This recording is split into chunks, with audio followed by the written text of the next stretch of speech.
la question écrite, c'est un droit qu'on reconnaît aux honorables députés. Et on a été élus pour faire ça aussi, entre autres. Mais les règlements intérieurs nous obligent à poursuivre une procédure. L'objet même de la question,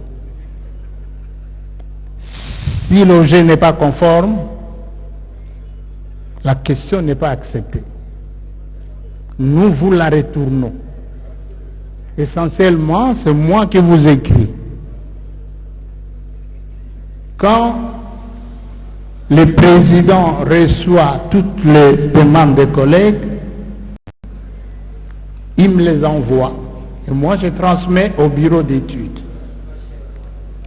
Les bureaux d'études analysent les questions conformément aux prescrits du règlement intérieur. Celles qui répondent aux critères fixés par les règlements intérieurs, on les transmet chez le président. Celles qui ne répondent pas, on me les transmet et moi j'écris aux collègues. Et je donne des raisons. Le bureau d'études donne des raisons pourquoi ça n'a pas été accepté. Et à la fin, nous demandons aux collègues de suivre les observations du bureau d'études et de reformuler la question pour qu'il ait la possibilité de la réintroduire. Donc, c'est ça la procédure. Peut-être il y a des collègues qui attendent, les dossiers ou les questions sont encore en pipeline, soit au niveau du bureau d'études, soit en préparation vers le président ou vers chez moi si c'est négatif. Donc, rien n'est perdu, ça je peux rassurer aux collègues. Puisque le bureau d'études a un cahier, il y a des collègues d'ailleurs qui parlent avec nos collaborateurs du bureau d'études. Il y en a qui passent par là. Et en violation des règlements. Oui. Et ça se fait. Vous-même engueulez les gens là-bas. En violation du règlement intérieur de notre Assemblée nationale. Honorables députés, chers collègues, si vous avez posé une question orale avec débat, gardons les contacts, soit au niveau du bureau d'études, soit à mon niveau. Le président ne fait que dispatcher. Il envoie chez moi.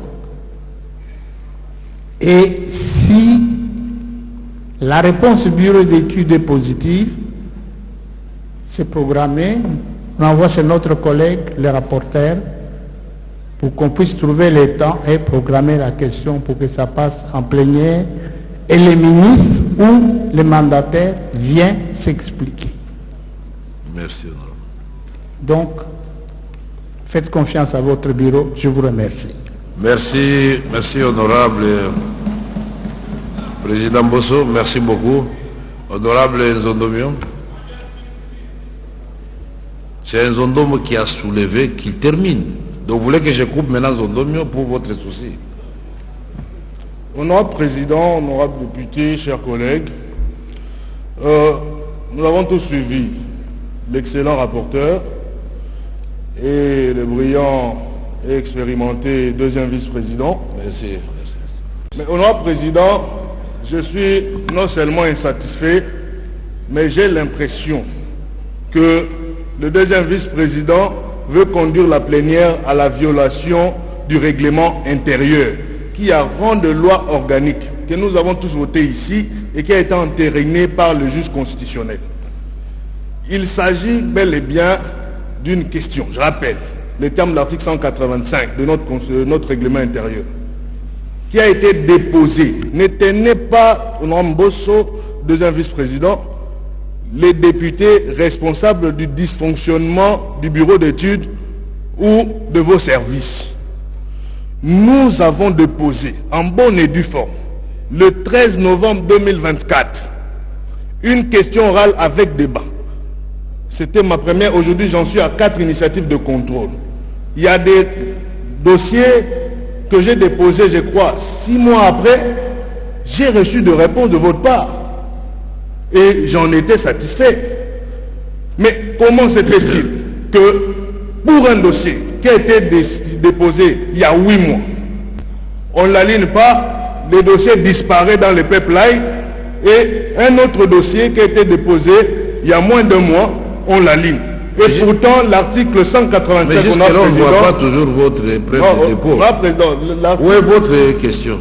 L'article 185... Non, ça je suis d'accord. Est-ce que vous avez la copie de votre question avec preuve de dépôt? Je vais vous la transmettre. Alors, et c'est que je souhaite de vous, honorable président, et prenant la plénière en témoin, c'est de nous traiter de façon équitable et faire en sorte que si réellement je vous transmets ce dossier, que la question de l'homme ne soit pas alignée. C'est la moindre des choses, honorable président. Ne nous donnez pas l'impression que nous sommes victimes d'une injustice. S'il vous plaît. Est-ce que vous pouvez vous calmer? Restez d'abord là-bas. Nous sommes 500 députés. Donc l'équité aurait voulu que au moins chaque député ait vu sa question passer ici. Je voudrais vous poser la question à vous-même. Honorable Zondomio. Aucune initiative de votre part n'a reçu une réponse satisfaisante de notre part. Jusque-là, non. Donc chaque fois que vous intervenez, c'est pour faire quoi? Parce que je vous vois, vous êtes... Non, président, quand nous parlons en tant que représentants du peuple. Quand nous contrôlons, ça c'est une autre mission. Mais qu'est-ce qui se passe avec l'arrêt-respect? Non, ce n'est pas un dossier d'arrêt-respect, notre président, c'est un problème de justice dans le traitement de... Honorable Alfred Diban, c'est vous, pas vous? C'est bien moi.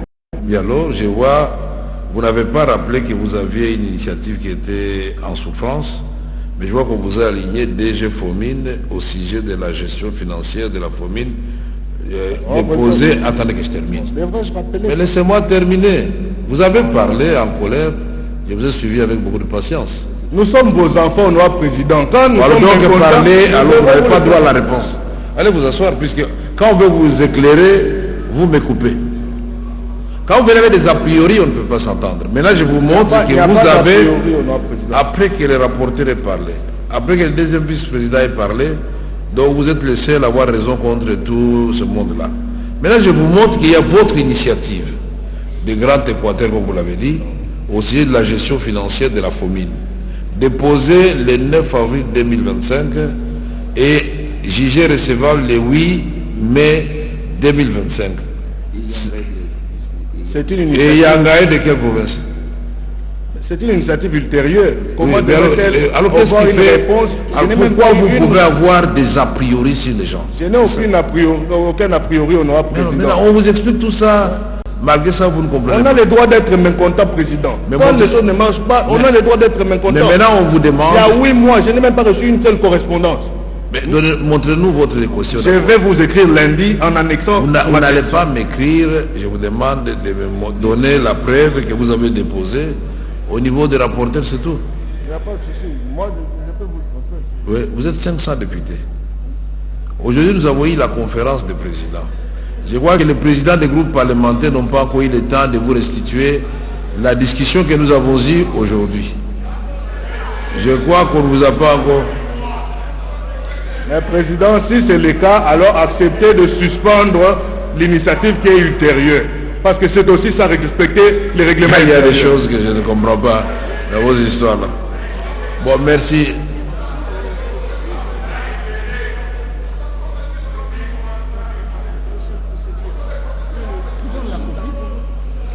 Quand on est debout, je ne donne pas la parole, vous le savez déjà très bien. Asseyez-vous.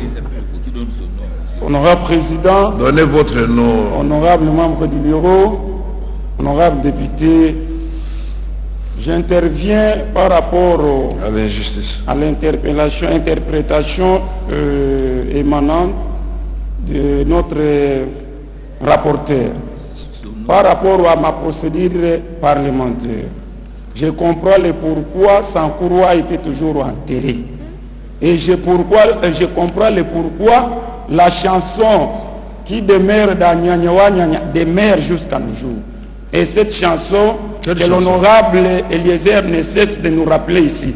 Nyanyawa Nyanya, Chouaseka Lumumba. Nous de Lumumba, 0 sur 0. Je comprends. Pourquoi honorable président? J'ai initié une initiative contre les DG de l'Office des routes.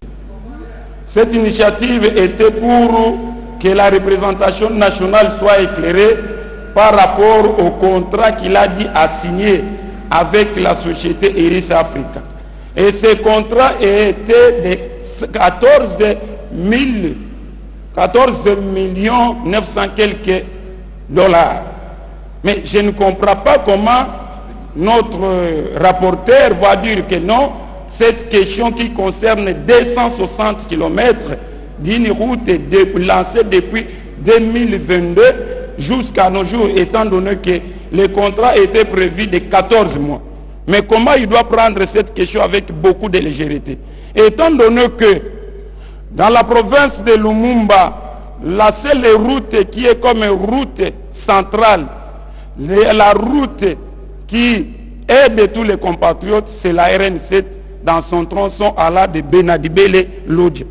Depuis que la société a gagné le marché, jusqu'à nos jours, nous constatons que la société est en train de patauger.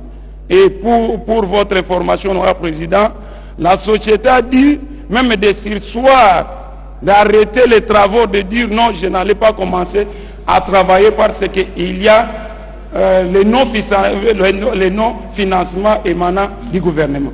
Mais comment une telle question de grande importance, l'honorable rapporteur doit dire non, c'est une question qui n'était pas, qui